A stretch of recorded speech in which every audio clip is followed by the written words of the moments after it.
warahmatullahi wabarakatuh. Kembali lagi di channel Ananda Hayuni Rahma. Di video kali ini aku bakalan berbagi pengalaman menggunakan kartu BPJS selama kehamilan. Jadi buat moms yang mau tahu info apa aja sih yang di cover sama BPJS selama kita hamil, yuk tonton videonya sampai habis. Sebelum tonton videonya, jangan lupa subscribe dulu. Hai moms, jadi yang belum tahu nih, yang baru pertama kali berkunjung, perkenalkan nama saya Ananda. Sekarang saya lagi hamil 29 minggu 1 hari. Insya Allah hari Minggu ini saya udah 30 minggu, yaitu memasuki 7 bulan.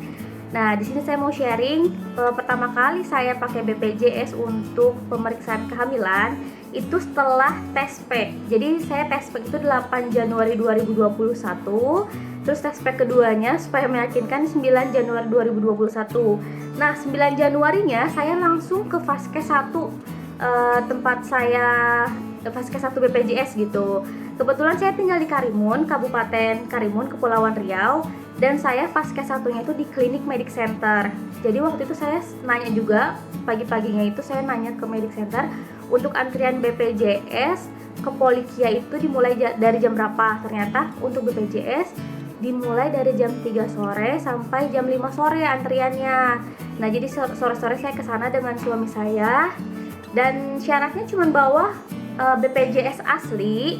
Terus saya juga bawa cadangan fotokopi kartu BPJS-nya ya, takutnya kan dibutuhkan. Saya bawa KTP juga kalau nggak salah. Nah, terus setelah itu saya dipanggil di Polikianya dan masuk ruang bidan, Bu Bidan. Terus saya diperiksa dulu gitu kan, karena waktu itu masih hamil muda dan saya baru awal hamil. Jadi waktu itu tuh ceritain aja gitu, cuman lebih kontrol pertama tuh cuman cerita kapan saya hari pertama haid terakhirnya, terus tes packnya kapan, gitu-gitu sih. Jadi dihitung sama Bu Bidannya itu perkiraan usia kehamilan, perkiraan ya. Terus saya langsung dikasih buku ini sama Bu Bidan. Dan Bu Bidan itu tadinya mau langsung ngasih vitamin, suplemen ya, asam folat. Cuman sebelumnya nanya juga ke saya kan, apa saya sebelumnya udah minum asam folat atau belum. Dan saya bilang waktu itu saya udah minum vitamin yang sampai sekarang masih saya minum gitu. Saya udah review ya vitaminnya di video sebelumnya. Jadi waktu itu saya nggak dikasih vitamin karena saya udah beli sendiri. Cuman kalau untuk moms yang belum minum vitamin pasti dikasih sih sama di Vaskes 1-nya tuh pasti dikasih vitaminnya gratis juga gitu. Pemeriksaan gratis, buku ini gratis, terus vitaminnya juga gratis. Setelah pemeriksaan ini saya juga disarankan untuk USG. Tapi USG sendiri nggak ada di Vaskes 1 saya. Jadi waktu itu saya harus ke tempat lain, ke klinik atau rumah sakit, dan itu bayar dengan menggunakan uang pribadi. Itu nggak di cover BPJS ya teman-teman. Jadi itu benar-benar uang pribadi. USG sendiri menurut saya itu wajib supaya kita tahu kondisi dalam kita kan seperti apa. Dan itu tuh minimal 1 kali per trimester minimal ya. Iya, jadi jarak antara kontrol pertama dengan kontrol kedua itu lumayan agak lama nih mams. Jadi kontrol pertama kan saya di 9 Januari 2021. Nah, jadwal kontrol kedua menggunakan BPJS itu di tanggal 5 Maret 2021, yaitu memasuki trimester 2. Yang di cover BPJS selama kehamilan di Vaskes 1-nya itu pemeriksaannya itu cuma 4 kali ya mams. Jadi 1 kali di trimester 1, 1 kali di trimester 2, dan 2 kali di trimester 3. Jadi untuk moms yang sedang hamil, jangan semuanya mengandalkan hanya gitu 4 kali kontrol menggunakan BPJS di Vaskes 1 moms. Moms bisa cari referensi lain agar setiap bulannya moms bisa kontrol kandungan, karena memang kontrol kandungan itu penting banget ya moms, bulan sekali gitu. Apalagi udah memasuki trimester 3, itu sebaiknya sih 2 minggu 1 kali itu kontrolnya. Bisa di posyandu atau puskesmas, karena kalau posyandu setahu saya itu gratis. Dan pasti ada di daerah terdekat moms gitu. Moms bisa cari posyandu terdekat yang dekat dengan rumah moms. Itu tuh biasanya 1 kali sebulan sekali gitu ada posyandu. Terus di puskesmas juga ada. Harganya itu terjangkau banget moms. Untuk yang puskesmas saya bakalan bikin video selanjutnya. Jadi moms bisa subscribe dulu dan tunggu video selanjutnya saya tentang kontrol di puskesmas. Selain pemeriksaan kehamilan selama 4 kali itu, saya juga diberikan fasilitas yaitu cek darah. Cek darah itu merupakan salah satu wajib ya buat moms yang hamil gitu. Yang di cover sama Vaskes 1 saya itu adalah cek darahnya hepatitis, HIV dan sifilis, dan juga suntik tetanus 1. Waktu itu kebetulan saya sebelum menikah belum suntik tetanus, jadi saya disuntik tetanus waktu itu sebelum 4 bulan kalau nggak salah. Saya suntik tetanus 1 di Vaskes 1. Itu tuh udah di cover sama BPJS alias gratis ya. Dan waktu itu saya juga suntik tetanusnya, yang keduanya itu nggak di cover mams. Jadi yang kedua itu saya ke puskesmas, jadi di luar dari BPJS. Jadi hanya 1 kali waktu itu yang di cover oleh BPJS. Selain cek darah yang HIV, sifilis dan HIV, saya juga disarankan untuk cek lab lain gitu, seperti urin, cek urin, terus cek darahnya hemoglobin, gula darah. Nah, hemoglobin dan gula darah itu kebetulan nggak ada di Vaskes 1 saya, jadi saya disarankan ke puskesmas atau rumah sakit gitu untuk cek labnya. Itu nggak di cover sama BPJS karena memang nggak ada gitu fasilitasnya di Vaskes 1 saya. Untuk ini juga saya bakalan bahas di video selanjutnya ya, yang untuk di puskesmasnya. Ya, jadi kemarin tuh saya sempat nanya juga gimana kalau misalkan ada moms yang bener-bener banget mengandalkan dari BPJS gitu untuk vitaminnya, terus tiba-tiba setelah 4 kali periksa kan nggak bisa lagi nih periksa di Polikia.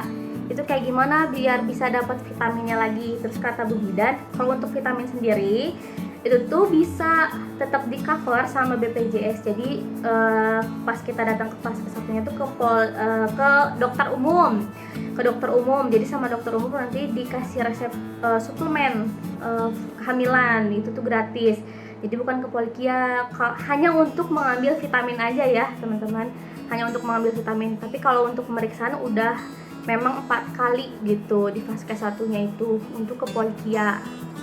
Dan terus saya juga sempat nanya kan, karena saya memang nanti insya Allah melahirkan, mau menggunakan BPJS nih, fasilitas BPJS.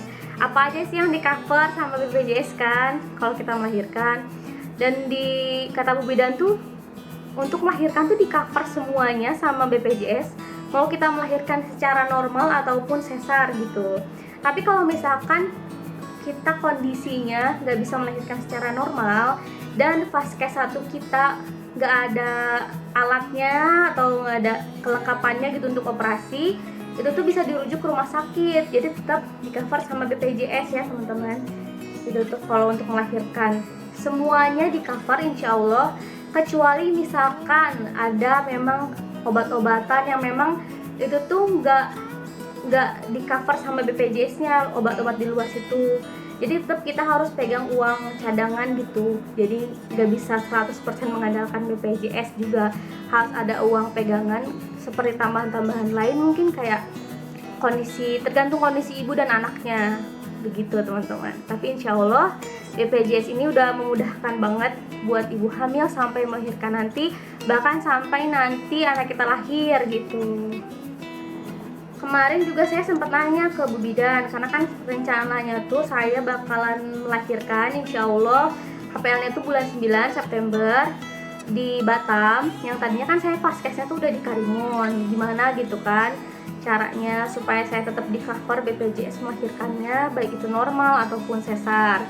Nah, terus saya juga nelpon ke call center di call centernya BPJS gitu.